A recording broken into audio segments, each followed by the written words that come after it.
साथियों, जब संविधान लिखा जा रहा था और लिखने की जिम्मेदारी बाबा साहब आम्बेडकर के ऊपर थी, ड्राफ्टिंग कमेटी के वो चेयरमैन थे, और इसलिए जब वो ड्राफ्टिंग कमेटी के चेयरमैन थे तो उनके द्वारा अदर बैकवर्ड क्लासेस के लोगों को उनका हक और अधिकार मिलना चाहिए, उसके बारे में उन्होंने अपने लेवल पर प्रयास करने की कोशिश की। तो उनको ये कांग्रेस के द्वारा कहा गया कि आप अनुसूचित जाति और जनजाति की बात करिए, आप बैकवर्ड क्लासेस के नेता नहीं हैं, प्रतिनिधि नहीं है, बैकवर्ड क्लास के प्रतिनिधि गांधी जी है।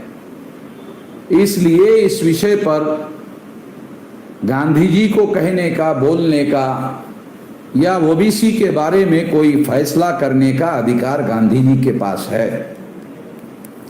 और इस तरह से बाबा साहब आम्बेडकर को ओबीसी के मुद्दे पर आगे बढ़ने के लिए, प्रयास करने के लिए कांग्रेस के द्वारा रोकने का प्रयास किया गया।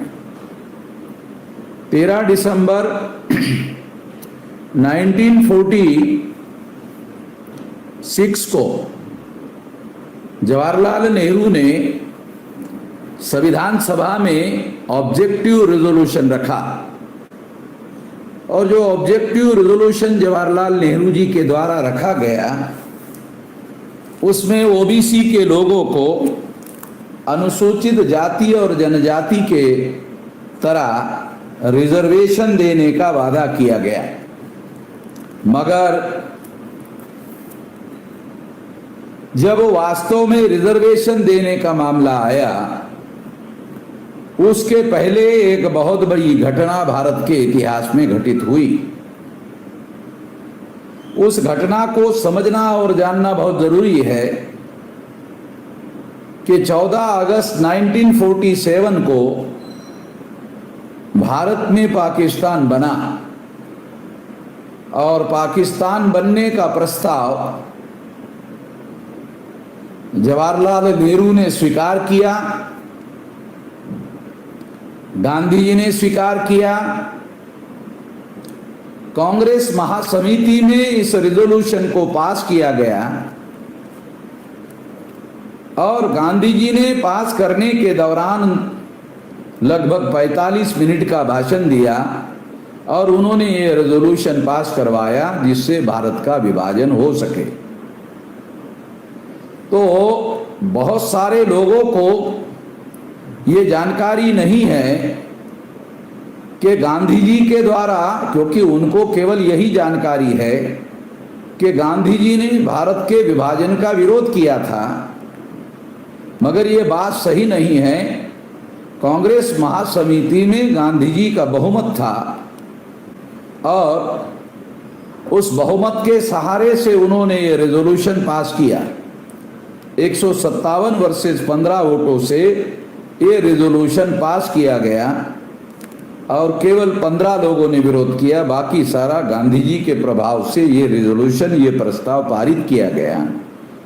और पारित करने के बाद पाकिस्तान बनने का और भारत के टुकड़े होने का प्रस्ताव पारित होने के बाद पाकिस्तान बनने का रास्ता, भारत के विभाजन का रास्ता तय हो गया, और 14 अगस्त 47 को भारत का पाकिस्तान हुआ। भारत का विभाजन होकर पाकिस्तान बना।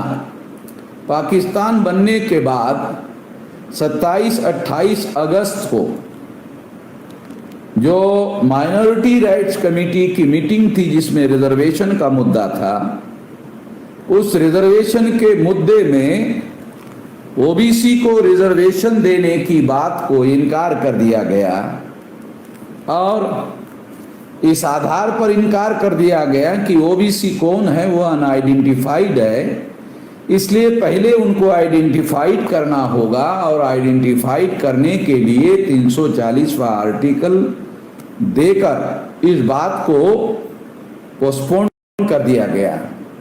और भविष्य में जब कमीशन रिकमेंड करेगा उसके आधार पर भविष्य में ओबीसी को रिजर्वेशन दिया जाएगा नहीं दिया जाएगा, ये डिसाइड करने का काम कमीशन के ऊपर, उसके रिकमेंडेशन के ऊपर सौंप दिया गया। और इस तरह से जब ये किया गया तो ये आश्चर्यजनक बात थी कि 13 दिसंबर 1947 को जवाहरलाल नेहरू ने जो ऑब्जेक्टिव रेजोल्यूशन संविधान सभा में रखा था और उसमें ओबीसी को आरक्षण देने का वादा किया गया था, वो वादा करने के बाद फिर नेहरू ने और गांधी जी उस समय जीवित थे, दोनों ने मिलकर ओबीसी के साथ धोखाधड़ी किया और केवल मात्र 340वें आर्टिकल को सहमति दी और रिजर्वेशन देने से इनकार कर दिया। ऐसा उन्होंने क्यों किया होगा? ऑब्जेक्टिव रेजोल्यूशन में जो वादा गांधी नेहरू ने किया, वो वादा उन्होंने क्यों किया होगा?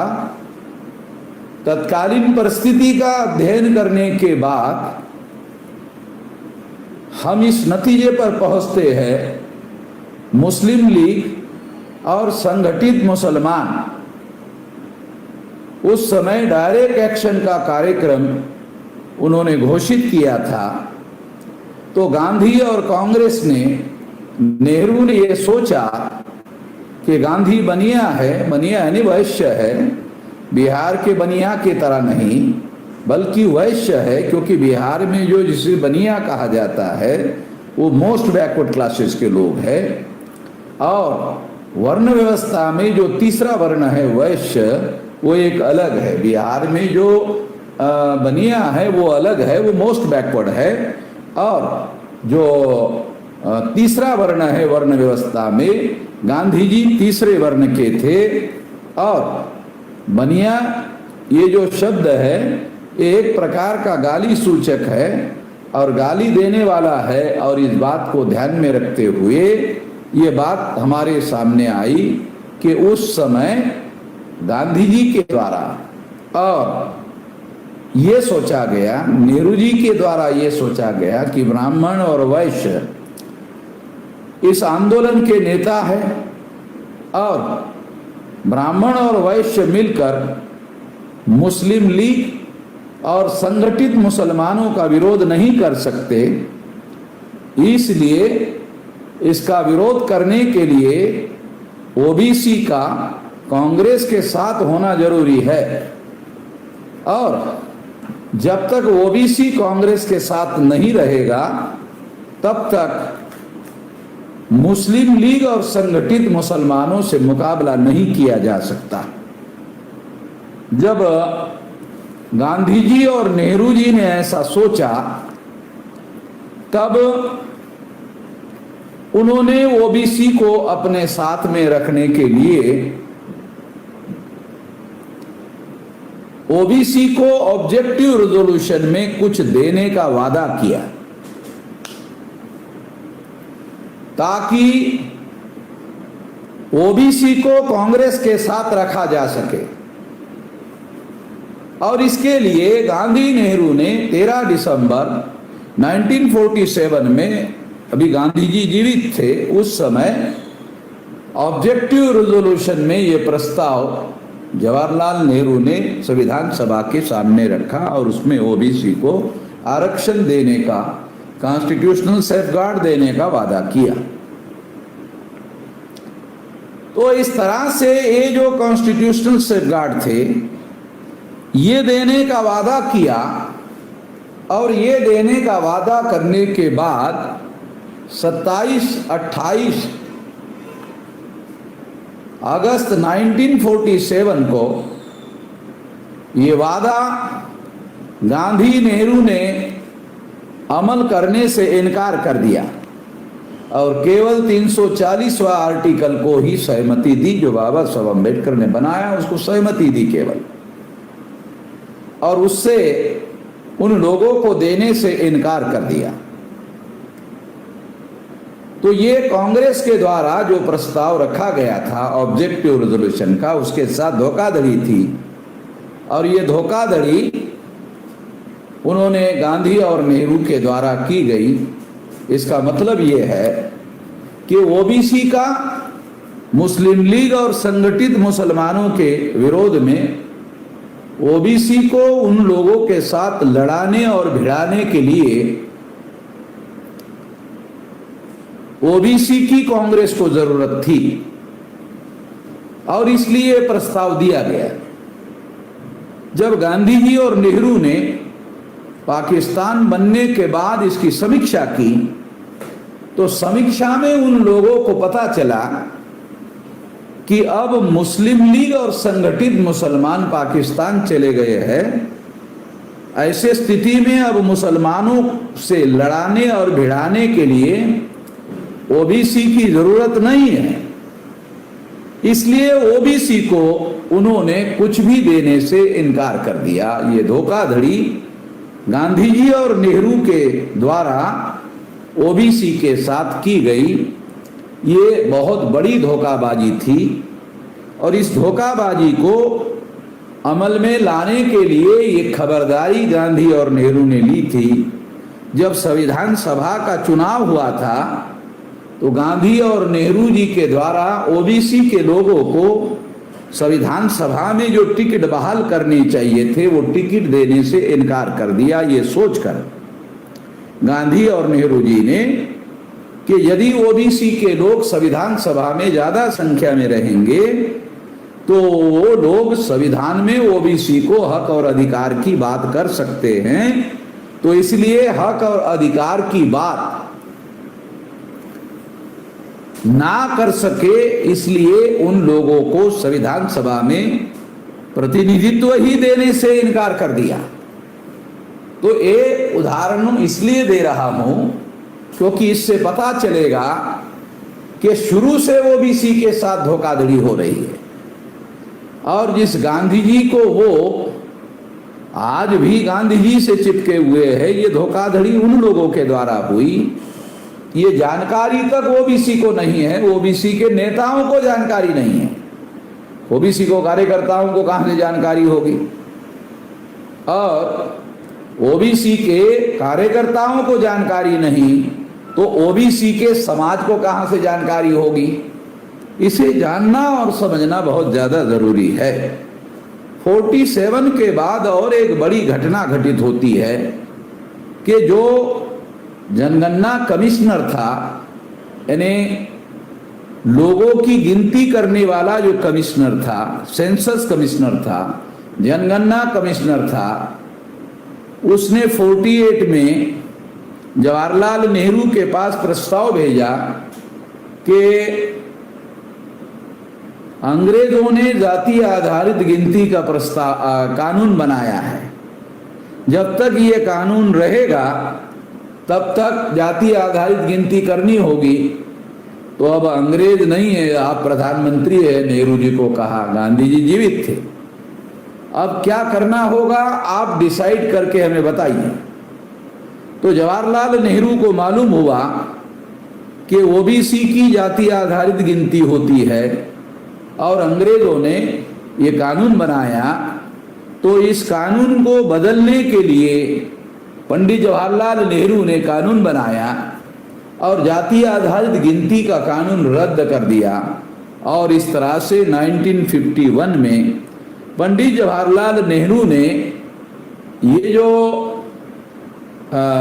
जनगणना का मामला था, ये जनगणना का मामला 1951 में पंडित जवाहरलाल नेहरू ने जनगणना ओबीसी की जाति आधारित करने से इनकार कर दिया। वो प्रधानमंत्री थे। 61 में जवाहरलाल नेहरू ही प्रधानमंत्री थे, फिर उन्होंने इनकार कर दिया। 71 में इंदिरा गांधी प्रधानमंत्री थी, वो तो जवाहरलाल नेहरू की ही पुत्री थी, उन्होंने भी इनकार कर दिया। 77 में जब जनता पार्टी की सरकार बनी और ओबीसी का प्रतिनिधित्व संसद में ज्यादा बढ़ गया, उसके बाद ओबीसी का जो मामला था वो मामला संसद में उठने लगा, मगर मोरारजी देसाई भी गुजराती ब्राह्मण थे, उन्होंने इस जनगणना को करने से इनकार कर दिया। और जब ये सरकार गिर गई और दोबारा इंदिरा गांधी प्रधानमंत्री 81 में बनी, तो 81 में जब गिनती करने का समय आया तो फिर इंदिरा गांधी ने इनकार कर दिया।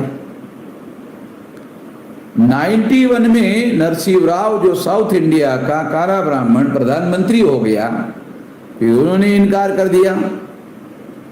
2001 में पंडित अटल बिहारी वाजपेयी देश के प्रधानमंत्री थे और उन्होंने इस गिनती को करने से इनकार कर दिया और इसको रोका। फिर उसके बाद 2011 में इस देश के प्रधानमंत्री मनमोहन सिंह सरदार प्रधानमंत्री बने। वो गुरुओं को मानने वाले सिख थे, गुरु के बंदे थे, तो लोगों ने सोचा शायद गुरुओं ने लोगों के साथ न्याय करने का काम किया तो ये गुरु का बंदा भी न्याय करेगा। मगर उसने ग्रुप ऑफ मिनिस्टर की कमेटी बनाई और उसका चेयरमैन प्रणब मुखर्जी बंगाली ब्राह्मण को बनाया। उसने भी ओबीसी के साथ जातीय आधारित गिनती के संबंध में धोखाधड़ी किया। 2011 तक ये लगातार ब्राह्मणों के द्वारा लगातार धोखाधड़ी करने का काम होता रहा। जब 26 जनवरी 1950 को संविधान लागू हुआ, लागू होने के बाद जब संविधान लागू हुआ, लागू होने के बाद बाबा साहब अम्बेडकर के द्वारा 340वें आर्टिकल पर वो कैबिनेट में मिनिस्टर होने की वजह से उन्होंने ये मुद्दा उठाया कि ओबीसी को आइडेंटिफाई करने के लिए 340 में जो प्रावधान किया गया है उसको आइडेंटिफाई करने के लिए कमीशन बनाया जाए। जब उन्होंने ये बातें उठाई, मगर जवाहरलाल नेहरू ने जब नहीं माना तो बाबा साहब अम्बेडकर ने अपने लॉ मिनिस्ट्री का इस्तीफा दे दिया। भारत के इतिहास में ओबीसी की जातीय ओबीसी के लोगों को आइडेंटिफाई करने के लिए कमीशन नियुक्त ना करने का जो मुद्दा है, वो कमीशन ना नियुक्त करने के मुद्दे पर बाबा साहब अम्बेडकर ने इस्तीफा दे दिया। आजाद भारत में ऐसा एक भी उदाहरण उपलब्ध नहीं है कि किसी बैकवर्ड क्लास के मिनिस्टर ने ओबीसी के मुद्दे पर इस्तीफा दिया हो और ओबीसी का प्रश्न समाधान करने के लिए त्याग किया हो। ऐसा कोई उदाहरण उपलब्ध नहीं है। मगर ये जानकारी गांधी जी ने ओबीसी के लोगों को संविधान में हक और अधिकार ना मिले, इसके लिए प्रयास किया, और बाबा साहब अम्बेडकर ने हक और अधिकार मिले इसके लिए प्रयास किया। ये फर्क ओबीसी के लोगों को सारे देश भर में जानकारी का होना, जानकारी बहुत ज़्यादा ज़रूरी है, और ये जानकारी इसीलिए मैं देने का प्रयास कर रहा हूँ। और दूसरी तरफ जवाहरलाल नेहरू ने 3.5% ब्राह्मणों को पहले लोकसभा में 60% लोकसभा की टिकटें दी और फिर 47% ब्राह्मण चुनवा कर लाए गए। और इस तरह से आज़ाद भारत में जो आज़ादी है और सत्ता की हिस्सेदारी है, उसमें केवल ब्राह्मणों का वर्चस्व हो, इसकी खबरदारी लेने का काम जवाहरलाल नेहरू ने किया, जिसको आधुनिक भारत का निर्माता और समाजवादी और सेकुलर और बच्चों का चाचा कहा जाता है। उन्होंने ये सारा का सारा धोखाधड़ी करने का काम किया है, ये बात दिखाई देती है। जब 26 जनवरी 1950 को संविधान लागू हुआ, चुनाव घोषित हुआ, तो बाबा साहब अम्बेडकर ने शेड्यूल कास्ट फेडरेशन के द्वारा ये अपना मैनिफेस्टो घोषित किया गया और उसमें ओबीसी ने अगर हमें साथ सहयोग दिया तो ओबीसी जो है अगर साथ सहयोग करेगा तो ओबीसी साथ सहयोग करेगा तो आजाद भारत में ओबीसी के लिए एक कमीशन नियुक्त किया जाएगा और उनको आरक्षण देने का आंदोलन ये लोग लड़ेंगे, हम लोग लड़ेंगे। ये जब वादा बाबा साहब अम्बेडकर ने शेड्यूल कास्ट फेडरेशन के द्वारा किया गया, तब बाबा साहब अम्बेडकर ने ये वादा करने की वजह से जवाहरलाल नेहरू को ऐसे लगा, अरे इससे तो ओबीसी का श्रेय बाबा साहब अम्बेडकर को मिल जाएगा, ये नहीं मिलना चाहिए। इसलिए मजबूर होकर जवाहरलाल नेहरू को बैकवर्ड क्लास के लोगों को आइडेंटिफाई करने के लिए कमीशन नियुक्त करना पड़ा। जब ये कमीशन नियुक्त किया, ये इस्तीफा देने के बाद किया, इससे सिद्ध होता है कि बाबा साहब अम्बेडकर के त्याग बलिदान की वजह से ऐसा करना पड़ा और दबाव की वजह से करना पड़ा, और ये काम बाबा साहब अम्बेडकर के द्वारा किया जाने लगा, ये दिखाई देता है। जब इस कमीशन का रिपोर्ट आया, रिपोर्ट आने के बाद जवाहरलाल नेहरू के द्वारा इस कमीशन का जो चेयरमैन था, क्योंकि कमीशन का चेयरमैन काका साहब कालेलकर को बनाया गया। ये कालेलकर कोकणस्थ ब्राह्मण थे। कोकणस्थ ब्राह्मण जो है महाराष्ट्र में खतरनाक ब्राह्मण माना जाता है और धोखाधड़ी करने वाला ब्राह्मण माना जाता है, कोबरा ब्राह्मण माना जाता है, और उसको जवाहरलाल नेहरू ने इस कमीशन का चेयरमैन बनाया। कमीशन के रिकमेंडेशन में 2399 जातियों को ओबीसी के तौर पर आइडेंटिफाई किया गया, और जब ओबीसी को आइडेंटिफाई किया गया और उस पर साइन किया काका साहब कालेलकर ने, मगर जब ये रिपोर्ट की कॉपी जब डॉक्टर राजेंद्र प्रसाद को मिली तो डॉक्टर राजेंद्र प्रसाद ने एक सीक्रेट लेटर जवाहरलाल नेहरू को लिखा, और उस सीक्रेट लेटर में उन्होंने इसके विरोध में जवाहरलाल नेहरू को चेतावनी दी। ये लेटर मिलते ही जवाहरलाल नेहरू ने कालेलकर को पार्लियामेंट के सेंट्रल हॉल में बुलाकर उसको काफी डांटा फटकारा, और डांट फटकार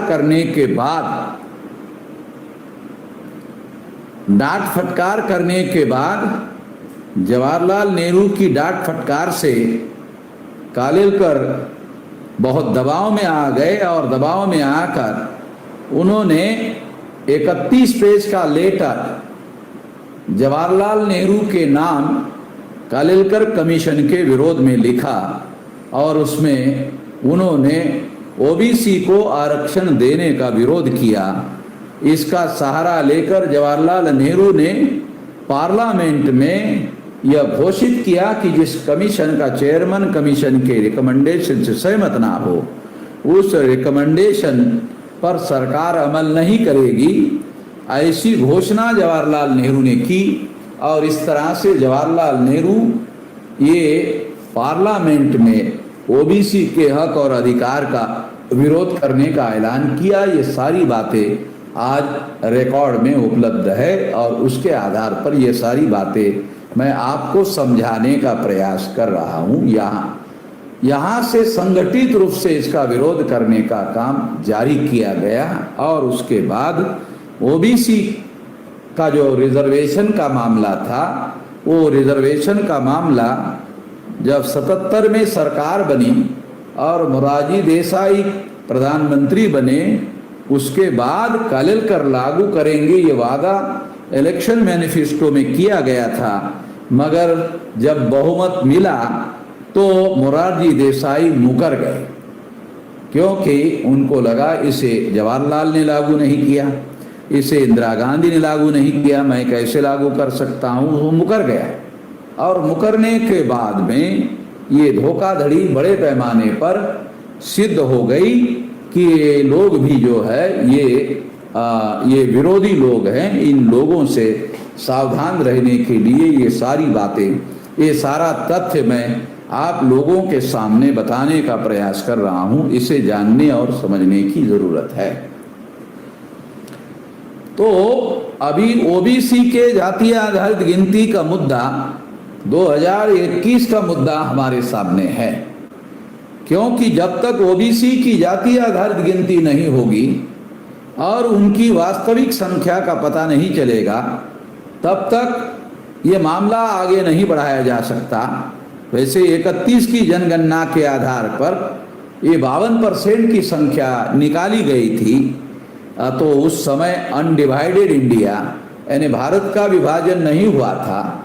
ये मानकर चला जाए कि 20% पॉपुलेशन पाकिस्तान में चली गई तो 80% पॉपुलेशन भारत में रही। तो 80%, 100% जब 31 में थी तो ओबीसी की संख्या 52% थी। जब संख्या 80% हो गई, जब 80% को खींचा जाए, क्योंकि परसेंटेज तो 100 के हिसाब से निकालना पड़ता है, तो 80 को 100 बनाना पड़ेगा, तो खींचना पड़ेगा।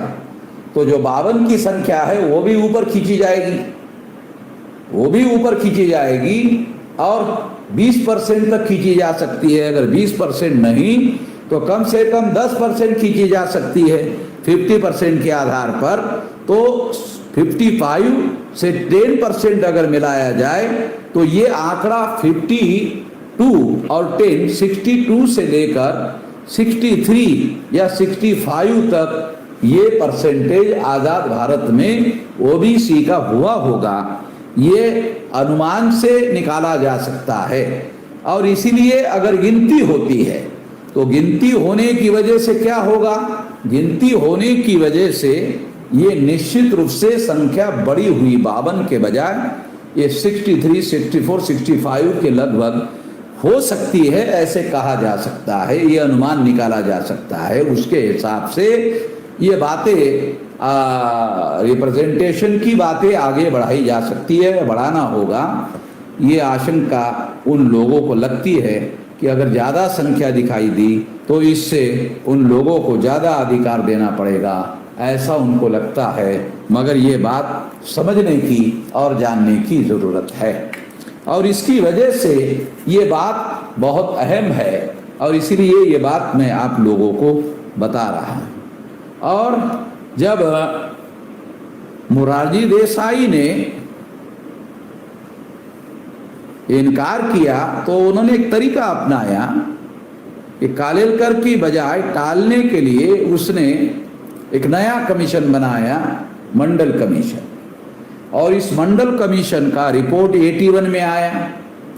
81 में आया तो कांग्रेस ने इसको अविरोध करने के लिए खालिस्तान वर्सेस हिंदुस्तान का मामला खड़ा कर दिया, और आरएसएस और बीजेपी के लोगों ने राम मंदिर का मामला खड़ा कर दिया। असल में राम मंदिर का मामला खड़ा करने के पीछे जो कारण था, उस कारण को भी समझना बहुत जरूरी है, और इसलिए मैं वो बातें भी थोड़ा बताना चाहता हूं। ब्राह्मण पहले ओबीसी के लोगों को एससी एसटी के रिजर्वेशन के विरोध में भड़काते थे और कहते थे कि ओबीसी के बच्चों को आरक्षण नहीं मिलता, उसकी वजह एससी एसटी के लोगों का आरक्षण है, इसकी वजह से उनको रिजर्वेशन नहीं मिलता है। तो जब 81 में मंडल का रिपोर्ट आया तो मंडल के रिपोर्ट में यह पता चला कि शेड्यूल कास्ट और शेड्यूल ट्राइब का दोनों के मिलकर रिजर्वेशन 22.5% होता है, और ये रिजर्वेशन केवल 13% अमल में लाया गया है। तो और भी 9.5% इन लोगों को अगर दिया गया तो भी वो ओबीसी के लोगों पर अतिक्रमण करने का सवाल नहीं बनता है, क्योंकि उनको केवल 22.5 में से 13% मिला। अगर 9.5% और भी बचा हुआ है, जब ये आंकड़े मंडल कमीशन में सामने आए तब ब्राह्मणों को ऐसे लगा कि ये आंकड़े तो ओबीसी को मालूम हो गए हैं। अब हम ये नहीं बता सकते कि एससी एसटी की वजह से ओबीसी के लोगों को रिजर्वेशन नहीं मिल रहा है, बल्कि 71% ब्यूरोक्रेसी में ब्राह्मण और तत्सम ऊंचे जाति के लोगों का भरना था। ब्राह्मण और तत्सम ऊंचे जाति के लोगों का जो भरना था, वो भरना 71% था। इसका मतलब है कि ओबीसी को केवल 3% मिला था मंडल कमीशन में। तो उन्होंने देखा कि ये जो अतिक्रमण हुआ, ये तो ब्राह्मण और तत्सम ऊंचे जाति के लोगों ने किया। ये उन लोगों को मालूम हो गया। जब उनको ये मालूम हो गया तो ब्राह्मणों को भी मालूम हो गया कि अब ओबीसी के लोगों को गधा नहीं बनाया जा सकता, बेवकूफ नहीं बनाया जा सकता है, बुड़बक नहीं बनाया जा सकता, और एससी एसटी के विरोध में भड़काया नहीं जा सकता। इस बात को ध्यान में रखते हुए उन्होंने योजना बनाई कि यदि हम लोग ओबीसी के रिजर्वेशन का 52% पावर हाथ से चला जाएगा। अगर समर्थन करते हैं तो 52% लोगों का प्रशासन में रिप्रेजेंटेशन होगा, तो इससे 71% में से 52% माइनस हो जाएगा। तो ये ब्राह्मण और तत्सम ऊंचे जाति के लोगों का बहुत भारी नुकसान होगा। तो ये भी खतरनाक है। यानी समर्थन करते हैं तो खतरनाक है, विरोध करते हैं तो खतरनाक है। इसलिए ब्राह्मणों ने रास्ता निकाला कि हमको विरोध भी नहीं करना है, समर्थन भी नहीं करना है, तो ओबीसी को गुमराह करने के लिए डाइवर्ट करना है। तो डाइवर्ट करने के लिए उन्होंने क्या किया, ओबीसी के लोगों को कहा कि तुम्हारे राम का मंदिर हम अयोध्या में बनाना चाहते हैं, क्योंकि वो राम जन्मभूमि है, राम का जन्म वहां हुआ था। मगर अभी तक इस बात का कोई सबूत नहीं मिला कि राम का वहां जन्म हुआ था, इसलिए कि ऐसा कोई पुरातात्विक प्रमाण उपलब्ध नहीं हुआ, आज तक उपलब्ध नहीं हुआ, खुदाई करने के बाद उपलब्ध नहीं हुआ। इवन राम का जो बालक की मूर्ति है रामलला की, वो गोरखपुर से ब्राह्मणों को अयोध्या में ले जाना पड़ा और बाबरी मस्जिद में रखना पड़ा। इससे सिद्ध होता है कि राम का किसी प्रकार का कोई अवशेष अयोध्या में उपलब्ध नहीं है, और खुदाई में भी उपलब्ध नहीं हुआ। जो खुदाई में उपलब्ध हुआ वो मौर्य का और बुद्धिस्ट लोगों का उपलब्ध हुआ। और 21 मई को जो खुदाई में चीजें मिली, आमलक वगैरह, तो आमलक तो बुद्धिस्ट विहारों में और मंदिरों में लगा करता था, तो वो आमलक भी इस बात का सबूत है कि उनका कोई सबूत नहीं मिला। ये सारी बातों को ध्यान में रखते हुए ये बातें दिखाई देती है, और ये दिखाई देने वाली जो बातें हैं, ये बातें हमें समझने की जरूरत है।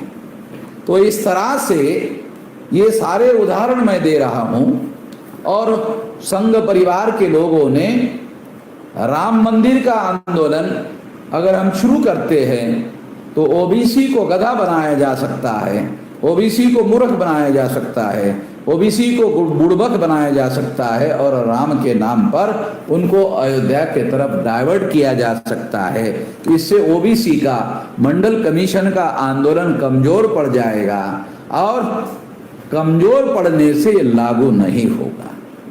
ये सारा प्लान उन्होंने बनाया, ये सारी धोखाधड़ी उन्होंने करने की कोशिश की, ये सारी बातें दिखाई देती है। ये सारे उदाहरणों से ये बात कहा जा सकता है, प्रूव किया जा सकता है। इसके बावजूद भी जब विश्वनाथ प्रताप सिंह के द्वारा मंडल कमीशन लागू हुआ, उसने भी केवल मात्र नौकरियों में आरक्षण लागू किया। उन्होंने एजुकेशन में और प्रोफेशनल एजुकेशन में रिजर्वेशन लागू नहीं किया, और इसकी वजह से पिछले 74 सालों से जो ऊंचे जाति के लोग हैं, ब्राह्मण और तत्सम ऊंचे जाति के लोग हैं, वो ओबीसी के अधिकारों पर अतिक्रमण कर रहे हैं। ओबीसी के अधिकारों पर एससी एसटी के लोग नहीं, ब्राह्मण और तत्सम लोग उनके अधिकारों पर अतिक्रमण कर रहे हैं। इससे उन लोगों का बहुत बड़ा, आजाद भारत में बहुत बड़ा धोखा हुआ, नुकसान हुआ। ये बातें इन सारी बातों से सिद्ध की जा सकती है, ये बात दिखाई देती है। जब मंडल कमीशन लागू हुआ तो ब्राह्मणों ने सुप्रीम कोर्ट में इसे चैलेंज किया और लगभग 90 वकील ब्राह्मणों के बगैर पैसे से मुफ्त में ओबीसी के विरोध में, ओबीसी को आरक्षण नहीं मिलना चाहिए। ब्राह्मण ओबीसी को हिंदू कहते हैं और भ्रम का शिकार होकर ओबीसी भी अपने को हिंदू मानते हैं। अगर मान लिया जाए कि ब्राह्मण भी हिंदू है, ओबीसी भी हिंदू है, तो ब्राह्मणों को, ओबीसी अगर हिंदू है तो हिंदुओं के हक के लिए लड़ना चाहिए था। मगर ब्राह्मण हिंदू ओबीसी के लिए लड़ने के बजाय उसके विरोध में सुप्रीम कोर्ट में लड़ता, बुद्धिस्ट के हक के लिए लड़ता है, जैन के हक के लिए लड़ता है, लिंगायत के हक के लिए लड़ता है और सिख के हक के लिए लड़ता है। तो ब्राह्मण अगर हिंदू है और ओबीसी भी हिंदू है तो ब्राह्मण हिंदू ओबीसी के लिए लड़ने के बजाय उनको हक और अधिकार नहीं मिलना चाहिए, इसके लिए वो सुप्रीम कोर्ट में लड़ रहे थे। इससे यह सिद्ध होता है कि ओबीसी हिंदू नहीं है। अगर होते तो निश्चित रूप से उनके हक और अधिकार के लिए ब्राह्मण लड़ाई लड़ने का काम करता, मगर ऐसा दिखाई नहीं देता है। और जब 16 नवंबर 92 को सुप्रीम कोर्ट ने जजमेंट दिया तो वो जजमेंट में टोटल जजमेंट 5 है। 5 जजमेंट में 4 जजमेंट ओबीसी के खिलाफ है। पहला जजमेंट है 52% ओबीसी को 52% रिजर्वेशन नहीं मिलेगा, पहला निर्णय ओबीसी के विरोध में। दूसरा निर्णय 52% ओबीसी को 27% रिजर्वेशन मिलेगा, मगर शर्त होगी क्रीमी लेयर लगाकर मिलेगा।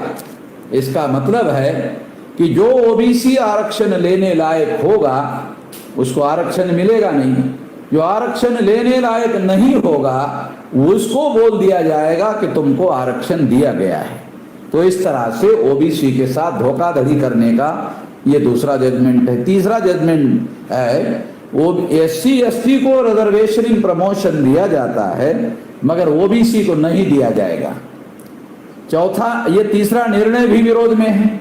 चौथा निर्णय है कि जो ओबीसी के लोग हैं उनको मंडल कमीशन ने 3743 जातियों को ओबीसी माना, मगर सुप्रीम कोर्ट ने निर्णय दिया कि राज्य सरकारों ने जितने ओबीसी को ओबीसी माना उस ओबीसी को ओबीसी माना जाएगा। तो जब हमने उसका आंकड़ा निकाला तो आंकड़ा निकला 1998।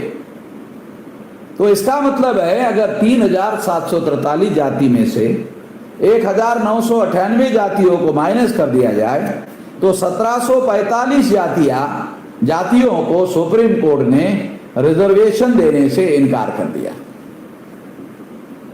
तो ये इतना बड़ा धोखा है और ये धोखा आज तक ओबीसी के लोगों को मालूम नहीं हुआ। उसकी वजह ओबीसी के नेताओं को पता नहीं है। नेताओं को क्यों पता नहीं है? क्योंकि उन्होंने सुप्रीम कोर्ट का जजमेंट पढ़ा नहीं, सुप्रीम कोर्ट का जजमेंट नहीं पढ़ा। सुप्रीम कोर्ट का जजमेंट ना पढ़ा होने से मालूम नहीं, फिर इसकी वजह से उनके कार्यकर्ता जागृत नहीं हुए, कार्यकर्ता जागृत ना होने से समाज जागृत नहीं हुआ और इस तरह से धोखाधड़ी करने में वो कामयाब हो गए। इसके अलावा इस जजमेंट में सुप्रीम कोर्ट के अनुसूचित जाति और जनजाति के रिजर्वेशन इन प्रमोशन को भी रोकने का आदेश दिया गया। तो सुप्रीम कोर्ट ने हैरान करने वाली बात थी कि अनुसूचित जाति और जनजाति के लोग जब इसकी पार्टी ही नहीं थे, जब वो पार्टी ही नहीं थे तो उनको उनकी सुनवाई नहीं हुई। जब उनकी सुनवाई नहीं हुई तो सुनवाई के बगैर उनके खिलाफ ऑर्डर कैसे दिया जा सकता? नहीं दिया जा सकता। इसलिए ये सारा सुप्रीम कोर्ट का जो प्रयास था वो संविधान के विरोध का प्रयास था। तो ये सारी धोखाधड़ी लगातार वो करते रहे हैं, ये सारी बातें दिखाई देती है। और इसलिए अभी जब 2014 से सेंट्रल में बीजेपी की सरकार आई और 19 में राजनाथ सिंह होम मिनिस्टर थे, उन्होंने ऐलान किया था कि ओबीसी की 2021 में जातीय आधारित गिनती होगी, मगर जैसे ही ये केवल जैसे ही बहुमत मिला ओबीसी को, नरेंद्र मोदी को, बीजेपी को, तो उन्होंने क्या किया, उन्होंने राजनाथ को बदलकर अमित शाह को होम मिनिस्टर बनाया और उन्होंने ओबीसी की जातीय आधारित गिनती ना करने का ऐलान किया और इस तरह से धोखाधड़ी करने का काम किया। इसका दूसरा मतलब है कि 19 में ये राजनाथ ने जो घोषणा की थी वो 19 के चुनाव में ओबीसी के वोट हासिल करने के लिए की गई थी, ताकि ओबीसी के लोगों को धोखाधड़ी किया जाए, ये उसके पीछे मकसद था। तो ये सारा बैकग्राउंड ये दिखाई देता है कि ओबीसी के साथ केवल आज नहीं, लगातार धोखाधड़ी करने का काम हो रहा है। यानी संविधान लिखने के दौरान से लगातार धोखाधड़ी करने का काम हो रहा है। और इसलिए इस बात से हम लोगों को सावधान होना चाहिए, या ओबीसी के लोगों को सावधान करने की जरूरत है